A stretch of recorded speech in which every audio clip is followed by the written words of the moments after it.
birthday, dear doctor. Happy birthday, dear doctor.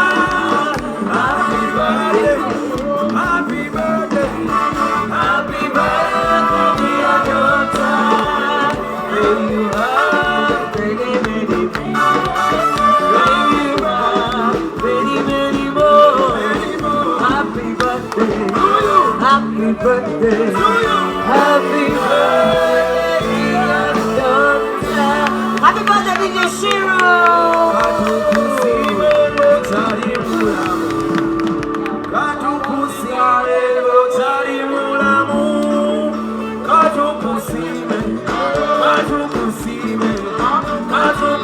One, two, three, let's go, Uganda! Happy birthday! Everybody! Sing along! Make a wish, make a wish, make a wish, make a wish, make a wish! ABAYIMBI!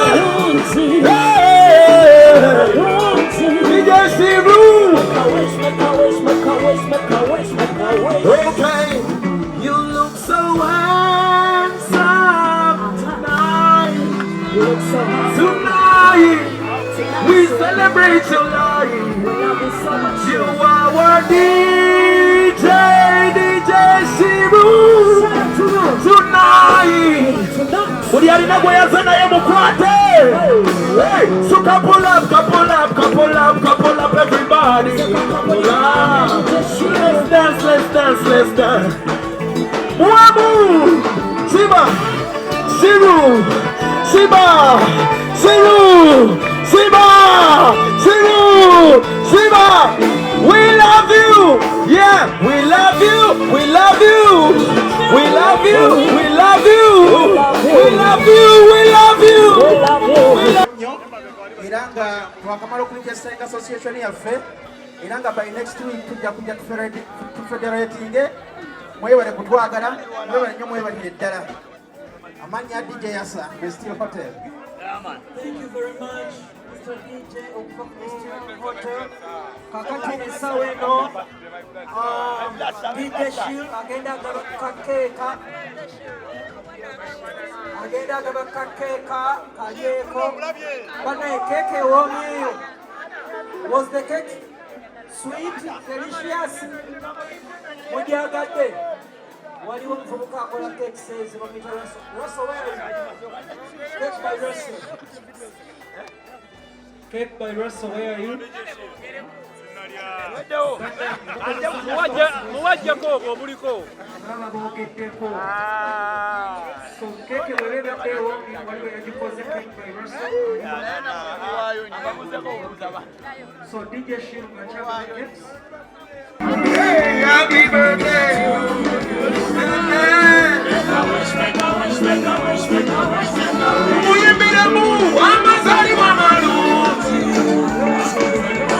Sing for DJ Shiru. Yeah, yeah, yeah. That's the only party we gonna do. We gonna lose. Yes, I'm gonna prove. Money man, that's what they do. Whoa, somebody give me some room. Don't the smoke, lady, rise and cover the room. Not I'm rolling with the homies up in my groove. The dance floor, breaking the rules. With me, you know you do. When the music comes on, drop everything, get up and dance. Wanna see smiling faces, be happy when you still have a chance. It's your birthday, oh, get up and dance. I say 1, 2, 3, everybody say happy birthday! Hey, happy birthday! Shiru! Look what God is almost! Nyamba omuntu saga return. Nyamba we because my duty. Genuine way. I just got a DJ bonna. Tunyiga twali perfect. Si perfect nganze. Naye DJ badija basinga mwagala muziki wa mwana. Zintambude ensi zonna tewali ojosanga bakwala muziki wa Uganda bakuba zaabwe. Naye sobo jawa nzwanza badija asinga mu mpita local DJ. I'll be honest, yeah, I'm the local DJ. Now, if you're a local DJ, just watch it today one.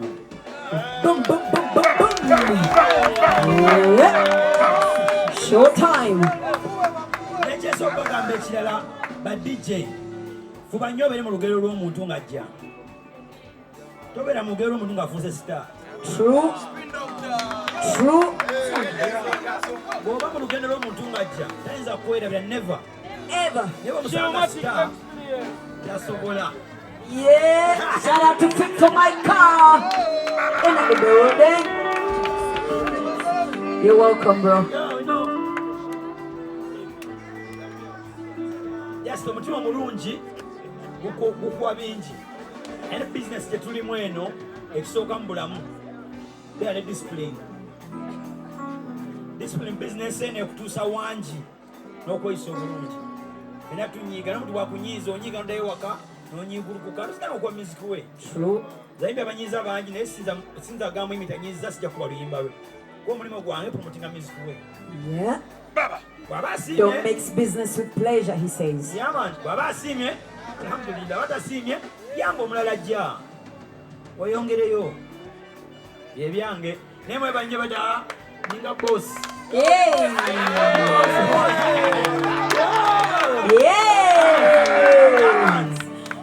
N'ekino kimina okumanya federation basira nko bayimbi nga bali wambwe bati boom wa federation tetuli bazungu. Siraba nko bayimbi nga bali bwe bati nga bali wamu. So tukiwe chance wamala wede ebigenda maaso. Yeah, man. Thank you so much for that show. Banange olaba lwaki ono omusajja wa kabi alaba n'ebiri mu maaso. Abantu tebannabuuka mu kino ekintu tekirina buzibu. Kino ekintu tekikwatagana na kintu kyonna okuggyako musiki waffe. Naye era ng'omusajja owa kabi ssebo yakibuuse dda. Shout out to everybody for understanding the reason why we are here. My vice. Do you want to add something on? I've said it all. One word to the wise is enough. I hope. Senene, ene musanga yakave Nairobi yakayinyaze wa mukuru wange DJ Rote. Netwesanga awo ebweru kuduke ebweru nga munda mulimu Prolando, Makrebo, Iboyo, nga bakabi. Naye tusangana nga ffe tusobola okukwatagana n'ensonga ffena twali baki twali bakabi ne tutandikira awo ne ako Pallaso nako pi namusanga ku ssomero ekawanda ekasawo nga jana ngamba Shiru nkubira akayimba ka Wizo watege nti muganda wange.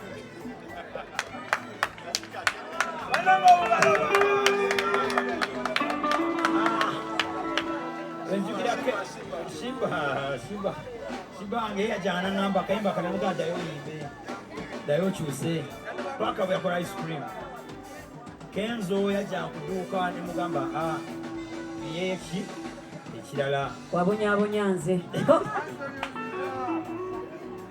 Yo good life with the radio abobo bema asera bide zina bagene kamilion oyo bawula obafula nti nabo baso kwena independent nga batyo okubeera independent standing ngabo kitiisa nemba gamba muyimba mwe gamba kimanyi ze DJ Wendi yakube nyimba za muyimbe zenjazi zanye right banji story abimbo nabasinga stories nanyingi naye kyemanyi mu bulamu buno mu business tulimu kuba na discipline yesinga obukulu na butemanya buli muntu alina omulimu gwe gyali ogwakola nze ogwange gwa DJ amu muyimbi naye muba mukulu mulimu ki mulimu gumu kuba kufuna sente kuba nakweyongera so buli muntu mulabe mu kiti kye mu respect mu kiti kye ojja kweyongerayo paka nekyenjize kwame nave Masaka sina kyenajja nakyo naye kati munnaye mulaba ntudde wano yo inspirational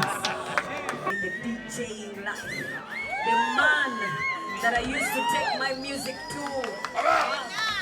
When designer back then. Now I know to have a music man. When designer back then. Emisana no magaila no mugamba Shiru man. Oya setemeke chironzi jemo syonko kuba Kuyimba. The boss, and he's still the boss. He never changed. This man does not drink. This man does not smoke. This man is talented. This man loves. This man, meanwhile, to play your music does not ask for money. you play your music because this man is beautiful, man. This man is beautiful. Yagala fena tuibuke na tudebuka teba ibuke. Stand up. Let's show some respect for the baddest to the baddest. Teacher Shiru. Why is Sheebah? Vice President. Vice President. Nayo kulaba omuntu n'okumumanya bintu bibiri byanjawulo. Yeah, so abatulaba obulabi, please don't pretend you know us.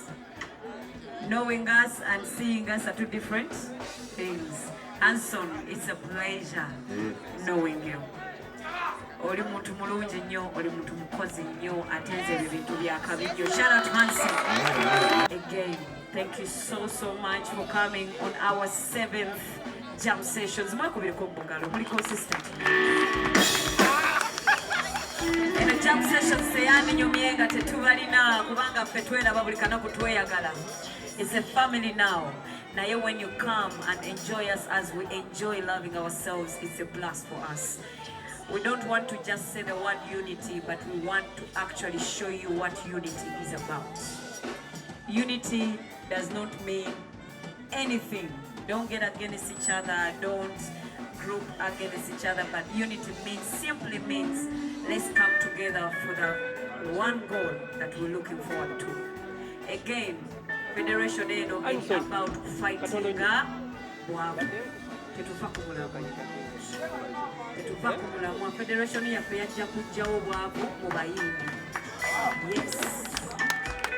Naye nga leero banange omukulembeze waffe taliyo Edikenzo. That's why leero nze nkuta omuzindalo usually mbeerawo just nange nenenjoyinga. But today I need to represent the president. Abatumidde abaagala nnyo agambye mwebale nnyo kuba continuously supporting us. Yes. Inshallah ali mu kkubo akomawo era next Tuesday mujja bamulaba inshallah. Leero twagala lwaki tuyimiridde ku stage eno leero fenna. Guys, my name is Lillian Babazi. Petwatandika mu Blue 3 a long time ago. Nayo musajjo oyo gwe DJ Shiru atubeereddewo from that time till today. Tukweyanza sebo, tukweyanza for promoting music in Uganda, for playing our music with a good heart, with one heart, with respect. With respect. So, Banage, everybody, let's give it up for DJ Shiru!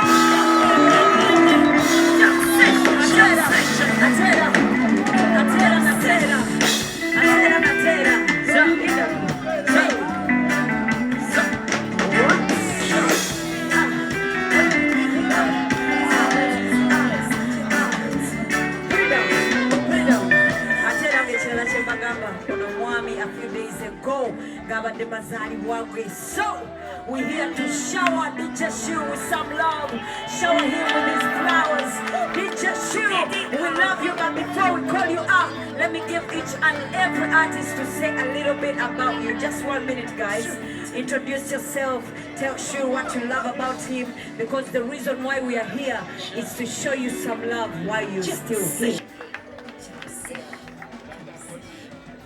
DJ Shiru, I said what I said, you are the man. So honestly, if we are given a few seconds, we won't say everything we want to say about DJ Shiru. Zenganze DJ Jasmine, sisobola nakwogera yadde nadde. Banga, I will talk the whole night. I would just say we love you so much. We respect you so much. Banange tenayogedde manyi banyama bagenda kifronting ekyokusaba. It might not have happened with me or with Sheebah or with Vivian or abali wano. Naye abayimbi abawala bangi bali abato. Mudije bubasu.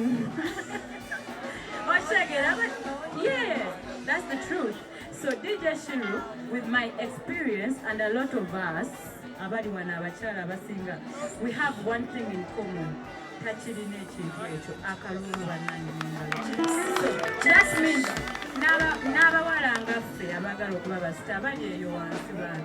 it means so We respect you so much. We love you. And that is the reason why you are a legend. You are a legend. Nze nakolako ne ba radio nga sinaba kutandika kuyimba DJ Shiru yalinga kwali paka kati. Ani omulala okitegeera Lilian mujulizi wange. Musabya Good Life Sheebah, you know. Up to now, DJ Shiru still stands as a big brand.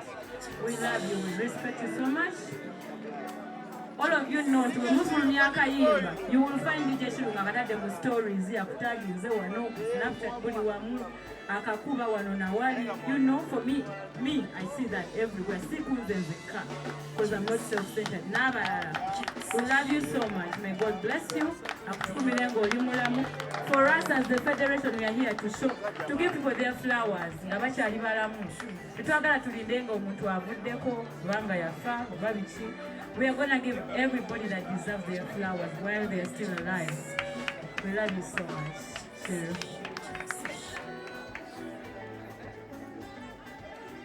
Sebo Shiru, nendoza nebo sisembera ndi mukazi muwanvu ondaba. Atandaba. Sebo ebigambo sigenda kwongedako n'ebya byayogedde naye kyenyiza okugamba nti webali kuwa mukyala muyimbi kitiibwa namuwendo. Webali nakwewa muwendo first of all. Webali kwagala music industry ye Uganda. Naye kyengenda okukwebaza n'enjagala ensi erabire ku ggwe. Webali butakulembeza ssente kuba ze zituttidde enkolagana mu industry.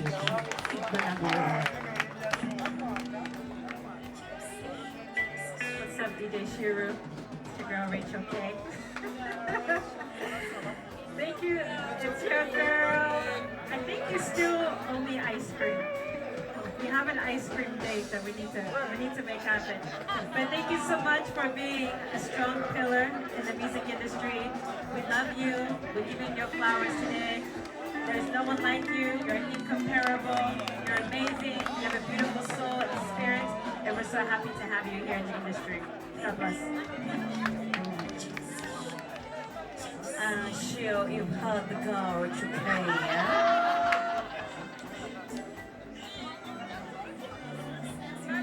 Banange DJ wange okimanyi gwe wandiise sikyo tunudde wala ekindeewo tonkutula sambagala amba wankuba nonnyiya abantu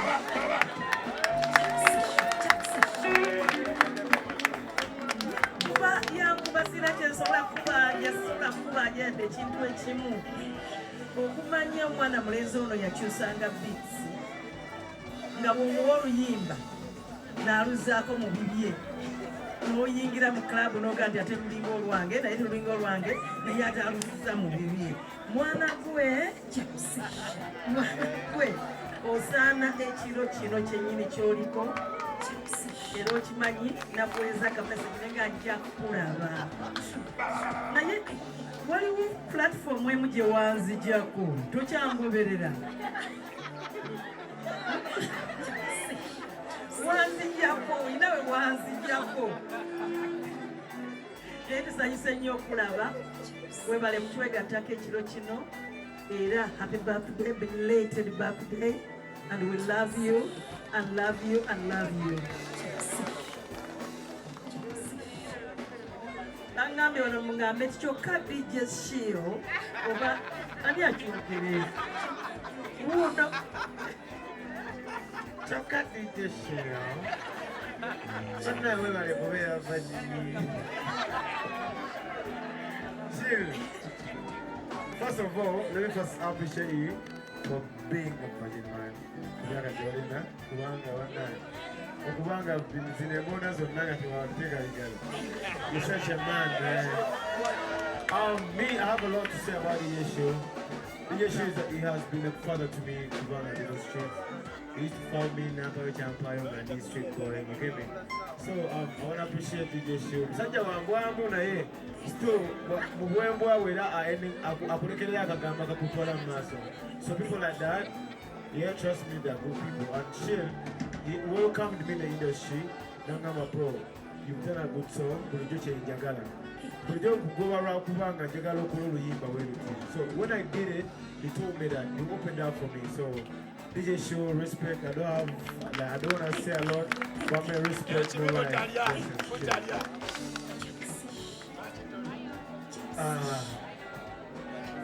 Mr. DJ Shiru, dramatic pro experience. Over from Wilson Road, we have a Bakolede Plaza, and the legacy started. And it never stopped. Sichangu muntu kuma mutindo banga lyonna. Shiru iwakabi. Otulaza okwagala Uganda industry. Singa abayimbi twali bagagga nga tusasulwa bulungi nga copyright tugirina walayi gwe Shiru twali kulaza omukwano gwe twali kugulidde ennyumba gwe Shiru. Tukwagala mwana ng'abayimbi. Bingi bye tuyisemu nawe Shiru. Otulinziza waliwo lwe tuba twagala okoleeko sipiidi yaffe ne twerabira nti naawe oba okola olumu omulimu gwo.